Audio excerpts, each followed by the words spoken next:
Thank you so much. I appreciate you doing that. Okay, so we were finishing up yesterday looking at Egyptian conventions of power. And so if you remember, we were looking at MENKAURA and his queen, right? And this was an image that was found in a funerary temple at the pyramids, right? And so we were talking about these conventions of power. How do we know people are important and why do we know, right? And thinking about those characteristics that are particular to the Egyptians. I thought it would be good to start with this one again. Today, instead of just breezing over it, I did show you this, but it was kind of like in the wrap up yesterday. This is another image of mother and son, right? But if I look at son, right? Even though he's small, what are the conventions of power? What are the conventions of power, even though son is small? Nicole, give me one.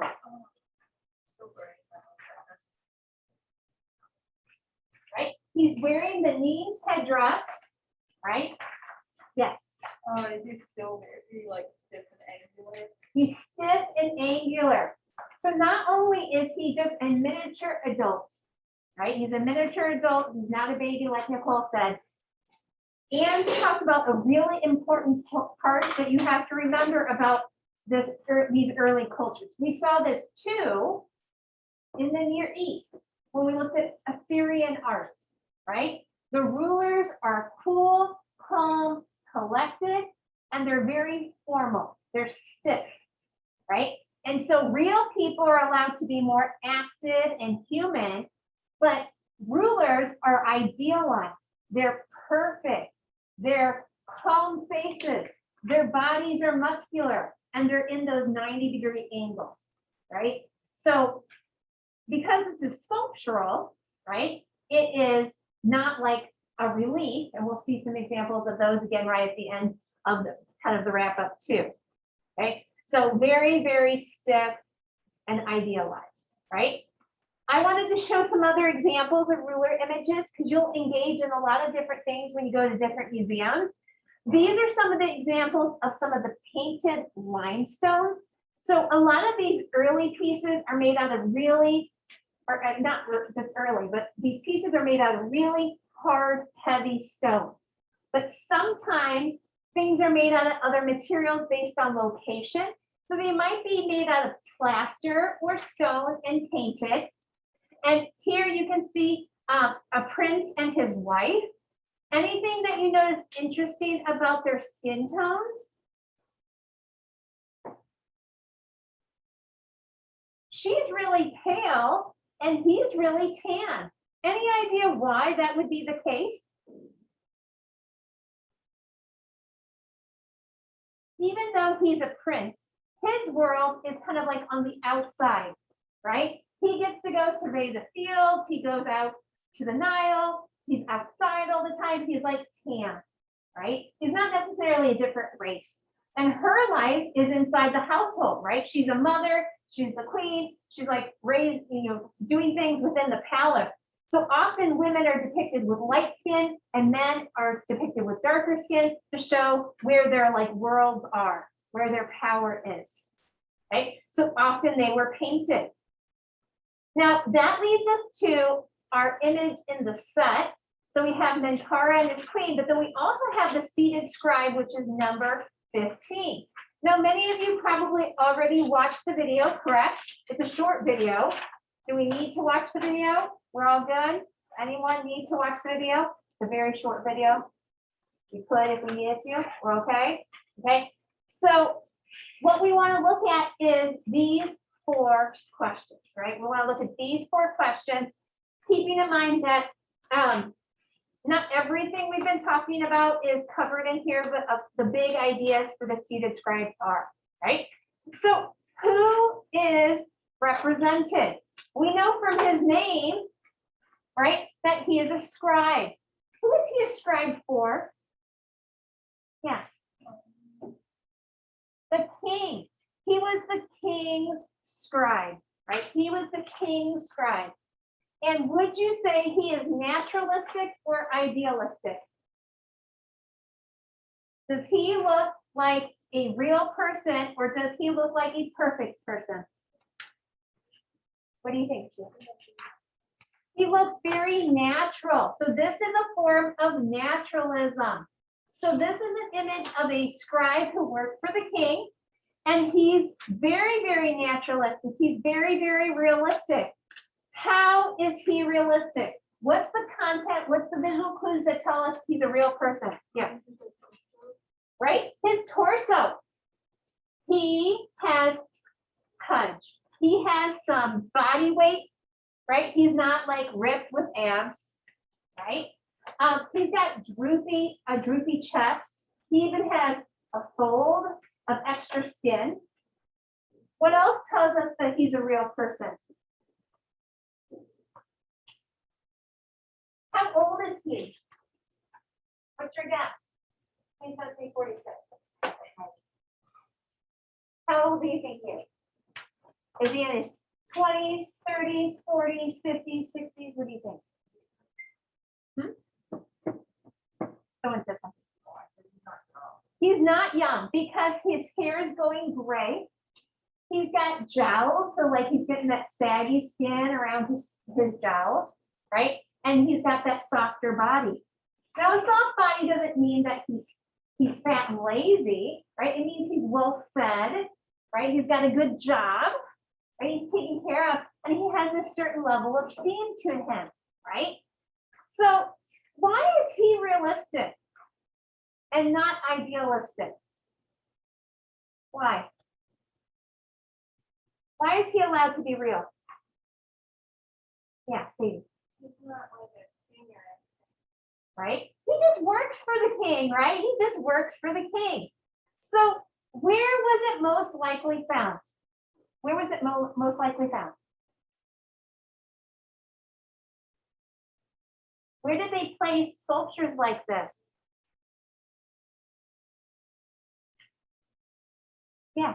Probably something for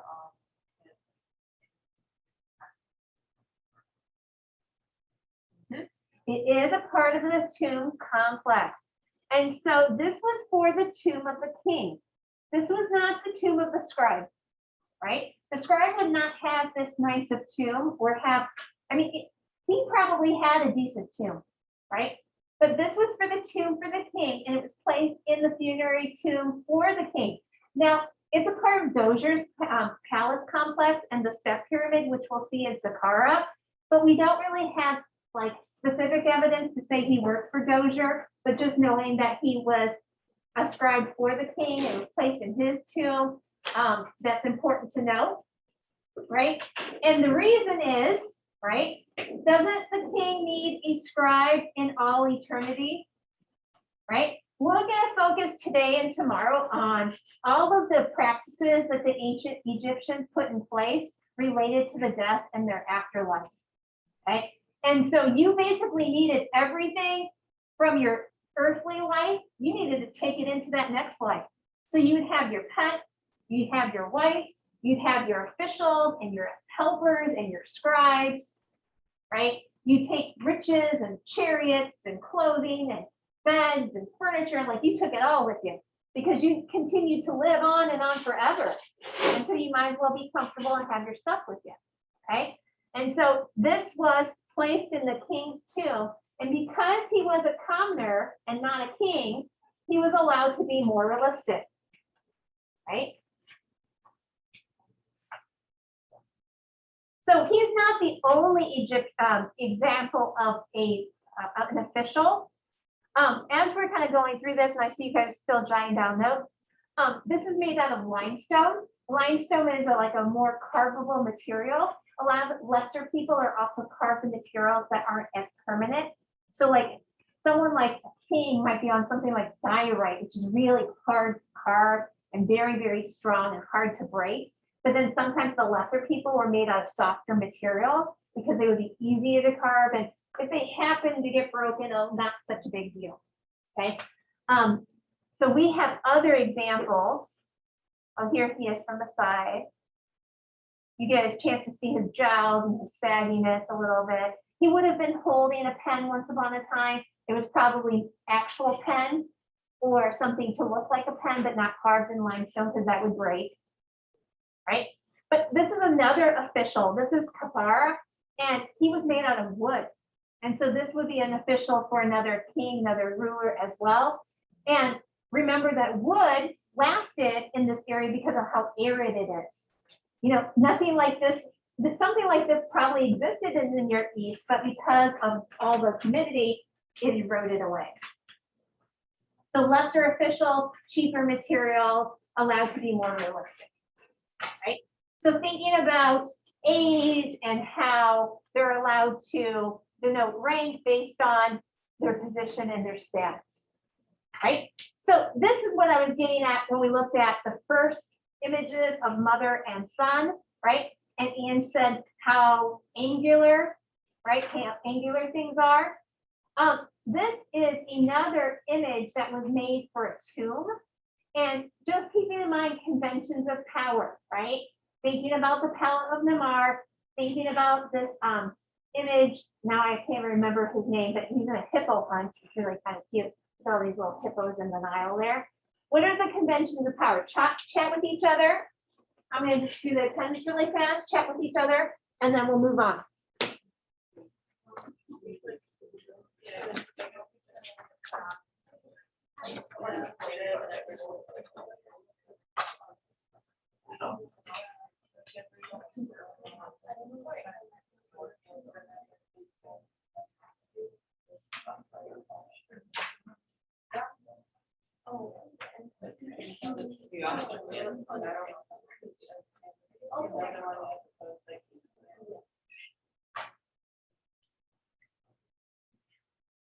Okay, I think I heard all of them, right? I think I heard all of them. I don't do you want to review them? You guys got them? I think you have them. Okay. So we're going to be looking at the beliefs that influence sacred spaces and ritual. Our real focus is on death and tombs, right? We're going to really focus on death and tombs and why did they put all that effort into it, right? So this would be good context for the Great Pyramid. So if you want to be jotting it down on number 17, feel free. It also would work for our Book of the Dead eventually as well. So we'll kind of remind ourselves about that later. This is our Book of the Dead, by the way. Right? But I tried to include as many images as I could of things we'll discuss, where this concept of death will come from. So you, like I said, have been studying Egypt for a long, long time. And you have probably been to places like the Field Museum, or you've been to Central and have seen the mummy. Everyone see the Central mummy? Yeah, they have a mummy. It was a donation from someone. It's actually a rather small mummy. Yeah. But yeah, Central has a mummy. We do not. I know. But you've seen them, right? And so we're going to try to make sure that we understand fully why they put so much time into it. So obviously death is a part of life, right? But the Egyptians really did not see their life ending at the tomb, right? So sometimes it's called the Ka, sometimes you hear it as Ba. It's pretty much the same thing. It's your soul, right? It's your soul. And so essentially a person has a double, they have a soul, and it's their life force. And it is something that continues to exist once their physical body is dead, right? It can still be housed within the body though, okay? And so that's one of the reasons why they go to such extensive lengths and preparation of the body for the afterlife, just to make sure that their ka has a home. And so there's several ways that your ka can have a home, okay? So obviously mummification is something we've all done a lot of reading and research about before, right? So I don't really want to go into it too much, but obviously they had very elaborate ritual, embalming practices based on, you know, who you were and how much money you had. so that you could preserve your body, because that would be a place for your spirit to exist when it's still in the earth, right? It can move and do things, but it can still have a place in the tomb, right? Your ka could leave your body and enjoy things. It can enjoy the artwork that's on the walls of your tomb. It can go outside and enjoy the decorations and the scenery that you have in your tomb. It can live within a sculpture in your serdab. Like, it can move around, but it needs to have a home. And the body was a great home for it. Now, their tombs, where they stored their mummified bodies, if they were of a certain wealth, they had very permanent materials. So if you were a pharaoh, a queen, a prince, if you were a high official, you would have a different tomb. Not all the tombs were pyramids. You probably already know that. We'll see some examples of that. But they would use really permanent materials because it needed to last forever, because your ka lasts forever. And so you need to be comfortable for all eternity. So they're going to use not wood, right? They're going to use stone. And so once again, we have so much from the Egyptians because they used permanent materials, right? They took with them everything that they needed. We talked about this before. They took their servants, they took their weapons, their jewelry, their clothes, mummified pets, birds, cats, dogs, right? Alligators. They mummified it all.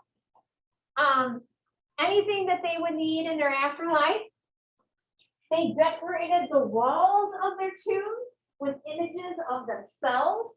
They had things that they enjoyed to do in all of their lives, right? So not like just their earthly life, but the life that they would continue. So taking that hippo hunt is something that they're still doing in the afterlife, right? So they have these images there. They'd have statuaries in place, like MENKAURA and Queen, or Scribe, or their serdab sculpture, their ka sculpture, that could house their ka, were just to remember them and to remember their greatness, right? And then they also had directions for their burial and how to have an afterlife. And so one of the images we'll end with is a book of the dead. They were often either carved on the walls or they were on papyrus rolls that were often placed within the mummification. So like within the layers or between the legs or in the coffin, which I didn't even put that there, right? Some of them also had very elaborate coffins, sometimes wood, sometimes precious metals as well. So they really did everything they could to preserve the body and to preserve their way of life, right? So we're going to start in Lower Egypt. We're in the Nile Delta. And one of the most basic forms of tombs is a masaba. So mastabas are made out of stone and they look like this. They're kind of like little mausoleums of today in like a cemetery. The difference is that they look a little bit more like houses. Now, houses in ancient Egypt would have been made out of wood, right? They would have been organized in similar sort of ways, but we don't have those because those deteriorate over time, right? But these were placed in more arid places. These were made out of stone, and so we still have good examples of them. So the mastabas kind of look like houses, and they typically have a tunnel that goes down into the earth, and then the actual tomb is there. In the masaba, as well as a lot of what we'll see in our funerary art and funerary temple, when we go to the Great Pyramid, they would often have these rooms, right? And so they'd have rooms in there where you could go with your family and you guys could have meals with your deceased family members, right? So I can go here, this is my grandfather's masaba, bring the whole family, we're gonna have a meal with grandpa on Sunday afternoon, right?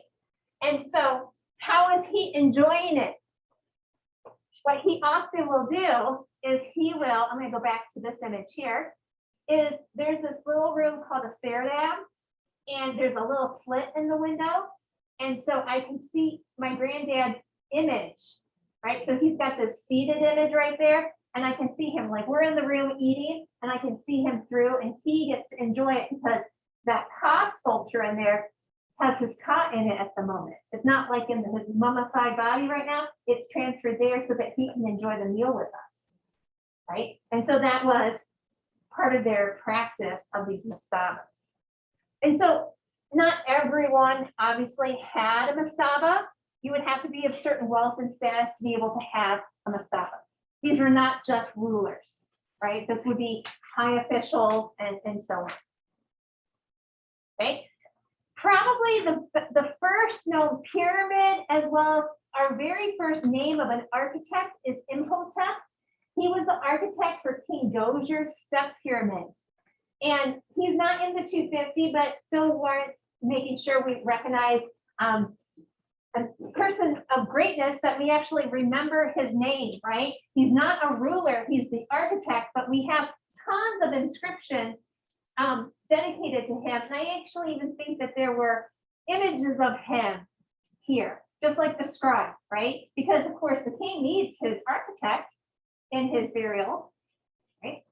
And so what you see here is, instead of it being one masaba, it's a series of masabas on top of each other, right? Because masaba has tilted walls.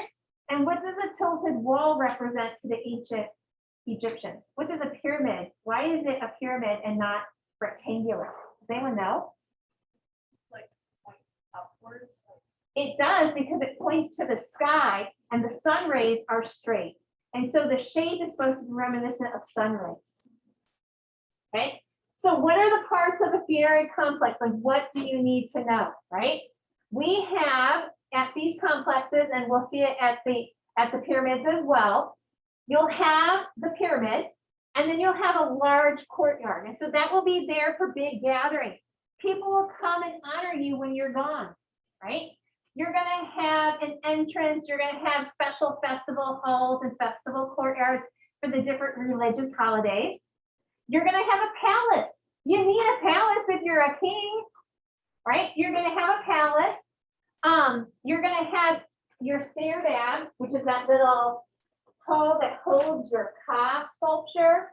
So it's a sculpture that looks like the deceased, and it holds that Ka. And then there's going to be a funerary temple. So I'm just going to show some examples. This is Dozier through the hole of his Ceram, right? The seated scribe was found here. There is a lot of remnants from this one that are really cool. They have a lot of columns, and the columns represent the Nile. So like bundles of reeds or lotus blossoms. So they would often look at organic elements and incorporate it into the architecture. And of course, that's something too Imhotep, right, did. And then that leads us to Old Kingdom. Let me look at the time real fast here.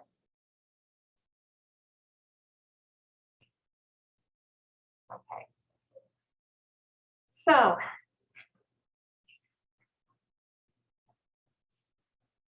we'll get just a little bit of the basics down, and then we'll keep going tomorrow. So why is Giza on the west side of the river? We talked about the location of the Great Pyramids. Why is Giza on the left side of the river? And if I look at the left side of the river here, I also notice, besides the fact that Giza is on the left, we often also, if I go down, have things like the Valley of the Kings and the Valley of the Queens.